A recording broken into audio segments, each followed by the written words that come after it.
खै देश विदेशमा जति नै बस्यौँ जति फङ्क गऱ्यौँ के गर्नु गाउँघरमा आएर डोको बुन्नै पर्छ बिचरा हुनु पनि घरमा बाउ र आमा बुढाबुढी मात्रै छ डोकोहरू त बुन्दिन राख्नु पर्यो ए सुवानी खै त्यो मेरो हिजोको रक्सी ल्याएले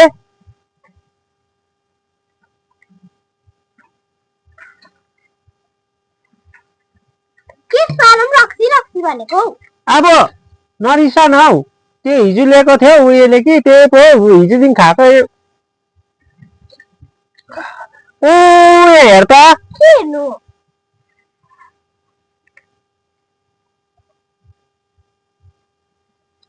त्यस्तै चाहिँ मेरो मन सफा छ रक्सी खायो भने त होला नराम्रो भन्दिन खुब नाच्यो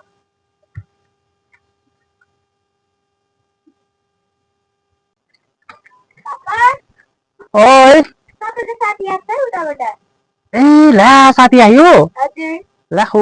सरम भयो नि हौ मैले बित्थामा बोलाएछु हौ त्यसलाई ल तपाईँ त कस्तो साथी बोलाएर रक्सी पो खाँदै रहेछ होइन हौ यस्तै हो बहिनी पापा सधैँ शरम पार्छ साथीको अगाडि जाउँ अङ्कल ल्याउनु लु है पापा तपाईँको साथी आयो है ए हो र भित्र ल्याउन के साह्रो टाढो न टाढो घर हौ टाढो न टाढो आमा तिमी नानीहरू पुरा रहेछ तँ त गरिब गरिब पो रहेछ त हौ चुलाहरू रहेछ थेत्तेरिका त्यसो चाहिँ नभन् हौ के भनेको भन गरिब भयो नि धनी भयो नि परदेशमा पो धनी मान्छे यस्तो छोराछोरीहरू त्यहाँ गाउँ बस्तीमा राखेको हुन्छु छु मेरो बुढी गाउँ बस्तीमा छ देश विदेशमा जस्तो